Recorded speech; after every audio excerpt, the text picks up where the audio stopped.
Hello guys, welcome to knowledge of emporium.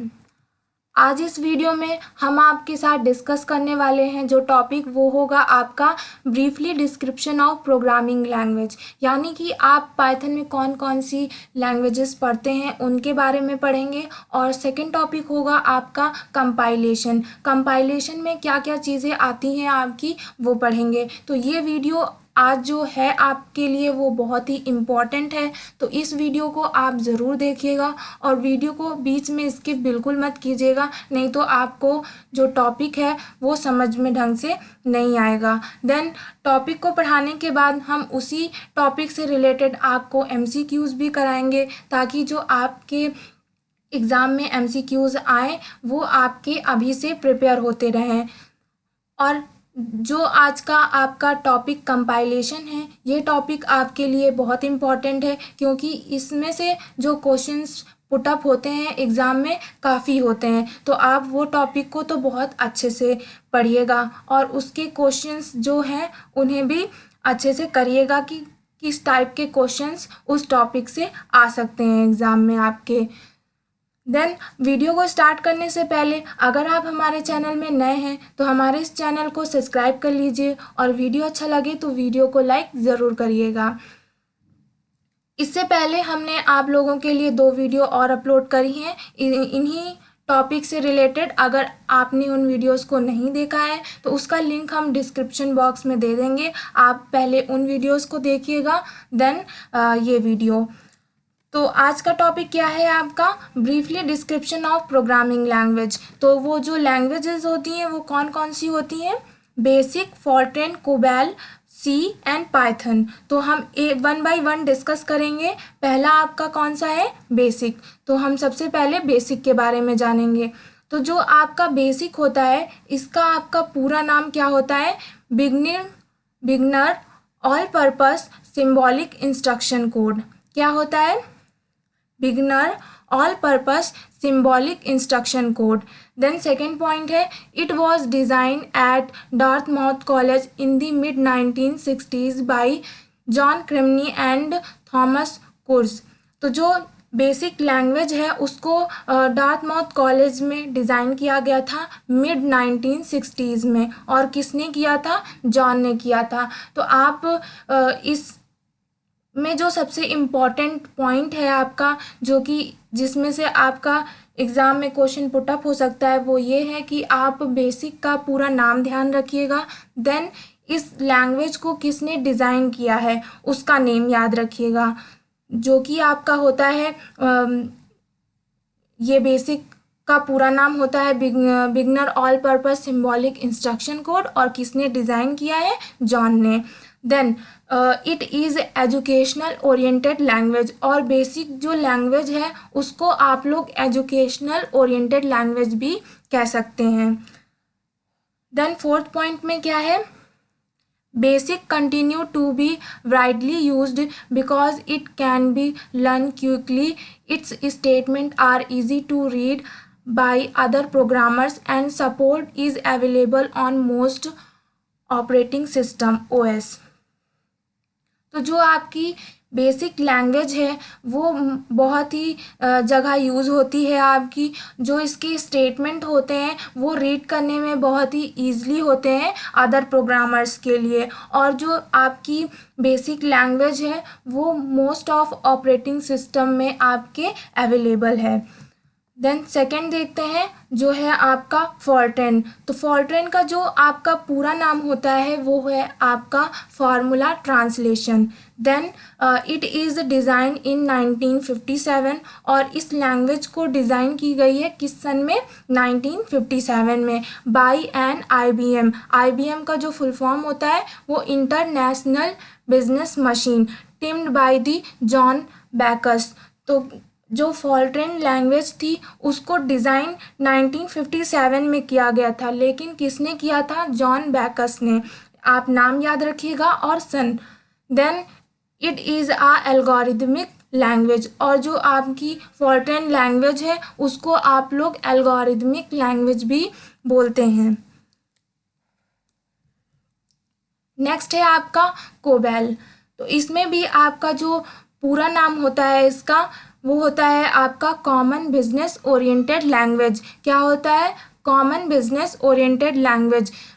हम आपको बोल रहे हैं कि इस जितनी भी लैंग्वेजेस हैं उनके जो फुल फॉर्म है आप अच्छे से लर्न कर लीजिएगा कि कौन सी लैंग्वेज का क्या फुल फॉर्म है। जैसे कि कोबैल में इसका पूरा जो नाम है वो है आपका common business oriented language. Then आगे क्या है? It has been heavily used by business since it inscription in 1959। तो जो आपकी कोबैल लैंग्वेज है वो आपकी ज़्यादा यूज़ में कहाँ आती है? बिजनेस पर्पस में। तो ध्यान रखिएगा, इसीलिए इस लैंग्वेज को क्या बोलते हैं? बिजनेस ओरिएंटेड लैंग्वेज बोलते हैं, क्योंकि जो आपकी कोबैल लैंग्वेज है वो बिजनेस में ज़्यादा यूज़ होती है। नेक्स्ट है आपकी सी लैंग्वेज। तो सी लैंग्वेज काफ़ी लोग सुने होंगे, लेकिन ये कब डिज़ाइन हुई, किसने बनाया, इसके बारे में ज़्यादा कुछ नहीं पता होगा, तो जान लेते हैं। The C programming language was developed in 1972 by Dennis Ritchie. तो जो आपकी सी लैंग्वेज थी वो 1972 में डेवलप की गई थी बाय डेनिस ने। किसने की थी? डेनिस ने की थी। और सन क्या था आपका? 1972। और this is an algorithmic language. और सी लैंग्वेज को भी क्या बोला जाता है? एल्गोरिथमिक लैंग्वेज बोला जाता है। देन थर्ड पॉइंट क्या है इसका? It is a high level and general purpose programming language. जो आपकी सी लैंग्वेज है वो एक तरह की हाई लेवल और जनरल पर्पस प्रोग्रामिंग लैंग्वेज है। That is deal for developing firmware and portable application. और जो सी है उसको पोर्टेबल एप्लीकेशन के लिए यूज़ करते हैं। देन आपकी लास्ट जो लैंग्वेज है वो है आपकी पाइथन। और पाइथन किस तरह की लैंग्वेज होती है? The open source language. जो आपकी पाइथन लैंग्वेज है वो एक ओपन सोर्स लैंग्वेज होती है। Then Python was developed by Dutch programmers Guido van Rossum in 1991। तो जो पाइथन लैंग्वेज को जिसने डिज़ाइन किया था वो थे आपके गोइंडो वैन रॉसम, और किस सन में? 1991 में। तो आप नाम याद रखिएगा, और सन तो इतना इम्पोर्टेंट नहीं है, लेकिन किसने डिज़ाइन किया है ये आप याद रखिएगा। देन थर्ड पॉइंट क्या है? It was design as easy to use language with features such as using indentation instant of brackets of groups statement.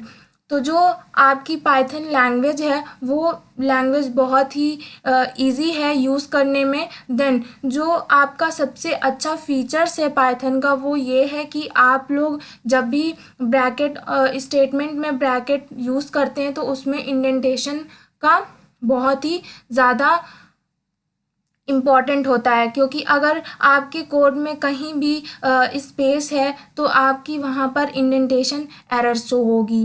Then fourth point है आपका it is object oriented language. और जो Python language है वो किस तरह की लैंग्वेज है? ऑब्जेक्ट ओरिएंटेड लैंग्वेज है। तो ध्यान रखिएगा, ये क्वेश्चन भी आपका एमसीक्यू में पूछ सकता है कि पाइथन किस तरह की लैंग्वेज है। 4 ऑप्शंस दे देगा तो आप उसमें से टिक करिएगा कि किस तरह की लैंग्वेज होती है? Object oriented language. Then last point, in the 2010 Python becomes one of the most popular programming language along with Java and JavaScript। तो जो आपका 2010 में देखा गया कि पाइथन जो लैंग्वेज है वो मोस्ट पॉपुलर लैंग्वेज बन गई है। देन नेक्स्ट टॉपिक आपका यहाँ से आता है जो कि है कंपाइलेशन। तो कंपाइलेशन में क्या होता है पहले वो जानते हैं। तो compilation is the phase for pre-step of execution where a program source code is converted into object code and then transferred from execution as per commanded by the user. The compilation events is handled by the 3 different way। तो मतलब कि जो आपका compilation है वो एक तरह से प्री स्टेप ऑफ एग्जीक्यूशन है, यानी कि जो आपका सोर्स कोड होगा उसको कन्वर्ट करता है ऑब्जेक्ट कोड में, देन उसको ट्रांसफ़र करता है एग्जीक्यूशन के लिए। तो ये जो आपका कंपाइलेशन है वो आप लोग 3 तरह के पढ़ेंगे। पहला आपका आएगा, देखिए, the compilation event is handled by 3 different utility programmes. तो जो आपका कंपाइलेशन होता है वो 3 तरह के होते हैं। पहला होता है आपका असेंबलर, दूसरा है कंपाइलर, तीसरा है इंटरप्रेटर। देन जो असेंबलर होता है वो आप लोग कहाँ यूज़ करते हैं, असेंबली लैंग्वेज में यूज़ करते हैं। और कंपाइलेशन कहाँ यूज़ करते हैं, हाई लेवल लैंग्वेज में। और इंटरप्रेटर भी कहाँ यूज़ होता है, हाई लेवल लैंग्वेज में। ये बहुत इंपॉर्टेंट है, तो ये याद रखिएगा कि असेंबलर का यूज़ आप लोग असेंबली लैंग्वेज में यूज़ करते हैं, कंपाइलेशन और इंटरप्रेटर का आप हाई लेवल लैंग्वेज में यूज़ करते हैं। देन इसके बारे में हम 1 बाय 1 डिस्कस करते हैं कि ये होते क्या हैं, असेंबलर, कंपाइलर और इंटरप्रेटर। पहला देखते हैं हम असेंबलर। असेंबलर में क्या क्या चीज़ें आती हैं ये देखते हैं। The assembler is use to translate the program written in assembly language into machine code. तो जो आपका असेंबलर है वो यूज़ किया जाता है प्रोग्राम को ट्रांसलेट करने के लिए, जो कि आपका असेंबली लैंग्वेज में लिखा होता है, उसको कोड को किस में कन्वर्ट करता है, मशीन कोड में। यानी कि आप असेंबली लैंग्वेज में कोई भी प्रोग्राम को लिखते हैं तो उस प्रोग्राम को कन्वर्ट करता है मशीन कोड में, लेकिन जो कन्वर्ट करता है वो आपका असेंबलर होता है। तो बीच में जो यूज़ होता है वो आपका असेंबलर होता है। देन नेक्स्ट पॉइंट है आपका, the source program is an input of an assembler that contain assembly language instructions. तो जो आपके प्रोग्राम्स के सोर्स कोड होंगे उनको आपको असेंबली लैंग्वेज में इंस्ट्रक्शंस देने होते हैं। यानी कि जब आप प्रोग्राम्स लिखेंगे, उसको इनपुट देंगे, प्रोग्राम को बनाएंगे, तो वो आपका एक सोर्स कोड कहलाएगा। Then output generated by the assembler in the object code. उसके बाद असेंबलर जो होगा वो अपना पूरा प्रोसेस करने के बाद जो आउटपुट देगा वो एक ऑब्जेक्ट कोड में होगा। देन इसमें जो आपकी प्रोसेसेस होती है वो कैसे होती है ये देखिए। जो आपकी असेंबली लैंग्वेज होती है उसमें जो आप लोग प्रोग्राम लिखते हैं वो आपका सोर्स कोड कहलाता है। अगर आपको सोर्स कोड और ऑब्जेक्ट कोड नहीं पता है कि क्या होता है, तो हमने आपके लिए ये वीडियो पहले ही बना दी है कि सोर्स कोड और ऑब्जेक्ट कोड क्या होते हैं। आप लोग वहाँ से जा कर के पढ़ सकते हैं। तो जो आपकी असेंबली लैंग्वेज होती है उसमें जो प्रोग्राम लिखे होते हैं वो आपके सोर्स कोड कहलाते हैं। देन जो असेंबलर है वो आपका बीच में यूज़ होता है। इसमें आपके प्रोग्राम्स को पूरा कन्वर्ट करता है कहाँ पर, ऑब्जेक्ट कोड में, जो कि आपकी मशीन लैंग्वेज है, जो कि कंप्यूटर अच्छे से समझ सकता है। देन आपका सेकंड आता है कंपाइलर। तो कंपाइलर में क्या होता है, the language processor that read the complete source program written in high level language as a whole in one go and translate it into a equivalent program in machine language। यानी कि जो आप लोग source code, यानी कि आपने जो code लिखा है किस लैंग्वेज में, हाई लेवल लैंग्वेज में लिखा है, उस पूरे प्रोग्राम को एक साथ ये कंपाइल करके आपको मशीन लैंग्वेज में कन्वर्ट करता है। यानी कि एग्जाम्पल देखें तो जो आपका इसमें आएगा वो होगा आपका C++ और जावा। देन सेकेंड पॉइंट क्या है इसका, it is specified the error at the end of the compilation with the line number when there are any error in the source code।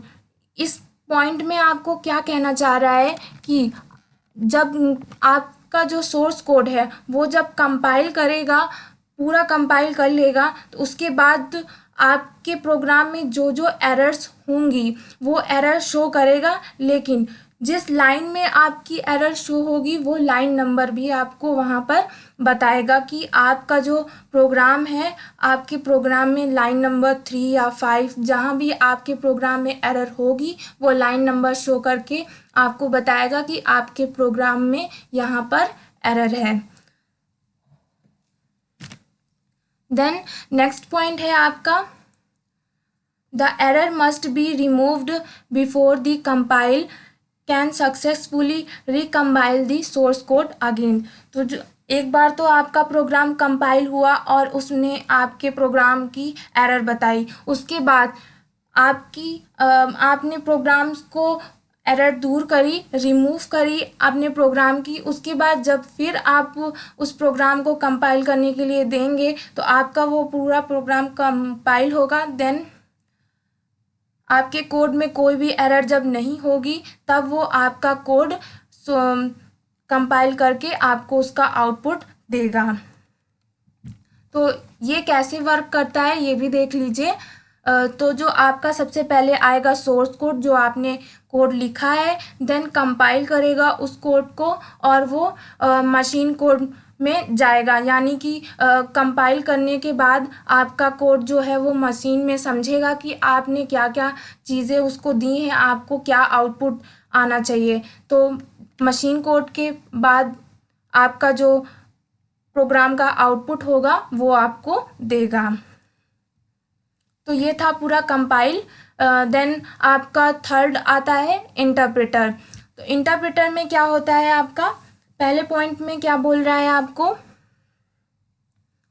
The translation of a single statement of a source program into machine code is done by a language processor and execute immediately before moving on to the next line। इसमें क्या बोलना चाह रहा है आपको कि जो आपका प्रोग्राम होता है, यानी कि आपने जो प्रोग्राम लिखा वो आपका सोर्स कोड कहलाया। तो जो आपके प्रोग्राम की लाइन होती है, इंटरप्रेटर आपके प्रोग्राम की लाइन बाय लाइन चेकिंग करता है। जैसे आपने अभी पढ़ा कि कंपाइलर जो था वो आपके पूरे प्रोग्राम को लेता था, लेकिन जो इंटरप्रेटर होता है वो आपके प्रोग्राम की लाइन बाय लाइन चेक करता है। पहली लाइन अगर आपकी करेक्ट है तभी वो नीचे वाली लाइन को चेक करेगा। अगर आपके प्रोग्राम में पहली वाली लाइन में एरर आ गई तो वो नेक्स्ट लाइन में नहीं जाएगा जब तक वो पहले लाइन की एरर रिमूव नहीं कर देता है। तो आगे क्या बोल रहा है, if there is error in the statement in the interpreter terminate it translate process at the statement and display an error message. जैसे हमने बताया अभी आपको कि अगर आपके स्टेटमेंट में एरर है तो इंटरप्रेटर वहाँ से टर्मिनेट कर देगा, रुक जाएगा, और आपके प्रोग्राम में जो उस लाइन में एरर है वो आपकी एरर मैसेज शो करेगा कि इस लाइन में आपकी ये एरर है। Then the interpreter move on the next line for execution only after the remove of error. तो हमने बताया कि जब आप अपनी प्रोग्राम्स की उस एरर को रिमूव कर देंगे तब जो इंटरप्रेटर होगा वो नेक्स्ट लाइन में मूव करेगा, आपके प्रोग्राम को वो चेक करेगा। तो इस तरह का जो कंपाइलेशन होता है वो किस किस लैंग्वेज में यूज़ होता है आप देख लीजिए। आपके एग्जाम्पल में आएगा प्रील, पाइथन और मैटलैब। तो पाइथन में जब भी आप कोई प्रोग्राम्स लिखेंगे तो वो जो आपका प्रोग्राम चेक करेगा वो लाइन बाय लाइन चेक करेगा। तो आप लोग सबसे इम्पॉर्टेंट ये है इसमें कि कंपाइलेशन और इंटरप्रेटर में कैसे कोड को चेक करता है और इसमें एग्जाम्पल कौन कौन से आते हैं। तो ये दो चीज़ आप अच्छे से ध्यान रखिएगा क्योंकि इससे रिलेटेड आपके MCQs एग्ज़ाम में पूछ सकते हैं। और इसका देख लेते हैं इंटरप्रेटर की कैसे वर्क करता है। हमने दो फिगर यहाँ पर आपको दिखा रहे हैं। पहले में आपका सिर्फ ये है कि आपका जो सोर्स कोड है वो है, उसके बाद बीच में आपका इंटरप्रेटर यूज़ हो रहा है, देन उसके बाद आपके प्रोग्राम का आउटपुट। लेकिन अगर आप इसके अंदर थोड़ा जाएं तो जो आपका सोर्स कोड है जो कि आपने हाई लेवल लैंग्वेज में लिखा है उसको इंटरप्रेटर का यूज़ करके आपके प्रोग्राम को वो चेक कर रहा है। तो नेक्स्ट लाइन में जो है वो executable code that is machine language आपके प्रोग्राम की वो लाइन बाय लाइन चेक करेगा। तो यहाँ से आपकी एक लाइन को चेक किया, अगर उसमें एरर नहीं हुई तब वो जाएगा गेट नेक्स्ट इंस्ट्रक्शन, यानी कि आपकी जो नेक्स्ट वाली लाइन है उसको इंस्ट्रक्ट करेगा। देन यही प्रोसेस आपका पूरा चलता रहता है जो आपके सेकेंड फिगर में दिख रहा है। आई होप आपको ये पूरा समझ में आया होगा कि आपकी लैंग्वेजेस कौन कौन सी थी और कंपाइलेशन कितने तरह के होते हैं। असेंबलर, इंटरप्रेटर और कंपाइलर 3 होते हैं, जिसमें कि आपका जो असेंबलर होता है वो आप लोग असेंबली लैंग्वेज में यूज़ करते हैं, और जो कंपाइलर और इंटरप्रेटर होता है वो आप लोग हाई लेवल लैंग्वेज में यूज़ करते हैं। तो ये चीज़ बहुत इम्पॉर्टेंट थी, आप लोग समझ गए होंगे। तो यहाँ से आपका टॉपिक क्लियर हो गया है। अब हम देखते हैं आपका मल्टीपल चॉइस क्वेश्चन, यानी कि अभी जो आपने पढ़ा उससे रिलेटेड हम आपको क्वेश्चंस कराएंगे ताकि आपको क्लियर हो सके कि क्वेश्चंस किस तरह से पुट हो सकते हैं। पहला क्वेश्चन है आपका, a dash is a program that make a dash is a programs that take an input a program written in one programming language and produce as output a program is another language। तो जो आप programme में input देते हैं, right करते हैं किसी एक प्रोग्रामिंग लैंग्वेज में, और उसका जो आपको आउटपुट मिलता है वो किस लैंग्वेज में मिलता है, लैंग्वेज ट्रांसलेटर, इंटरप्रेटर या फिर कंपाइल। तो जो आपका होगा वो लैंग्वेज ट्रांसलेटर होता है। Then question second, PL stand for, आपको बताना है कि PL का पूरा नाम क्या होता है। तो PL से आपका होता है प्रोग्रामिंग लैंग्वेज, ऑप्शन बी जो है वो आपका करेक्ट होगा। देन क्वेश्चन नंबर थर्ड, अ कंपाइलर, आपको बताना है कि इन तीनों स्टेटमेंट में से आपका कंपाइलेशन जो आपने अभी पढ़ा था कंपाइलर, उसके हिसाब से कौन सा स्टेटमेंट आपका यहाँ पर करेक्ट फिट बैठेगा। तो compilation is a art of software, या फिर compilation is a computer program, या फिर कंपाइलेशन ट्रांसलेट अ high level language into machine code. तो आपका ऑप्शन सी करेक्ट हो जाएगा, क्योंकि जो आपका कंपाइलेशन होता है वो हाई लेवल लैंग्वेज को कन्वर्ट करता है, ट्रांसलेट करता है मशीन लैंग्वेज में। तो option C is correct. Then question number 4, assembler language, assembler language के लिए आपका यहाँ पर कौन सा स्टेटमेंट करेक्ट होगा। पहले में है आपका is the easiest language to write program, second use alphabetic code in place of binary numbers used in machine language, या फिर need not to translate machine language, या फिर नन। तो करेक्ट ऑप्शन हो जाएगा आपका option B, use alphabetic codes in place of binary digit using in machine language. Then question number 5, which memory translate one line at a time, आपको बताना है इनमें से कौन सा ऑप्शन है जो कि आपके ट्रांसलेट में मेमोरी ट्रांसलेट में एक लाइन ही चेक करता है एट अ टाइम, एक टाइम में एक ही लाइन को चेक करता है। तो आपका इंटरप्रेटर होता है जो कि आपके प्रोग्राम को एक लाइन में चेक करता है। तो ऑप्शन ए जो है वो आपका करेक्ट होगा। Then question number 6, which of the following is known as language made up of binary code instructions. तो आप लोग बाइनरी कोड इंस्ट्रक्शंस में कौन सी आपकी लैंग्वेजेस आती है, high level language, basic, C या फिर मशीन। तो आपकी आएगी machine, option D is correct. Then question number 7, which of the following file contains the programmer original program code. तो जो प्रोग्राम कोड ओरिजिनल होता है आप लोग उसको क्या बोलते हैं, यानी कि जो प्रोग्रामर होता है वो जो कोड लिखता है उस ओरिजिनल कोड को क्या बोलते हैं। तो ओरिजिनल जो कोड होता है वो आपका ऑब्जेक्ट कोड होता है। तो यहाँ पर ऑब्जेक्ट फाइल लिखा हुआ है, तो ऑप्शन डी जो है वो आपका करेक्ट होगा। Then question number 8, a computer programs that translate one program instruction at a time into machine language is called. तो ये ऊपर भी आपका आया था कि जो एक प्रोग्राम में आपका ट्रांसलेट करता है उसको क्या कहते हैं, इंटरप्रेटर। तो एक को क्वेश्चन आपके कई तरह से पूछ सकता है, तो आप ध्यान रखिएगा कि ये क्वेश्चन किस किस तरह से आ सकते हैं आपके एग्ज़ाम में। Next question number 9, what do you call the translator which take high level language programs as input and produce machine language code as output. तो आपका कौन सा आएगा, कंपाइलर, इंटरप्रेटर, अभी आपने पढ़ा है, आप बताएंगे कौन सा होगा ऑप्शन। असेंबलर होगा, कंपाइलर होगा, इंटरप्रेटर होगा या फिर डीबगर होगा। तो करेक्ट ऑप्शन है आपका option B, that is compiler.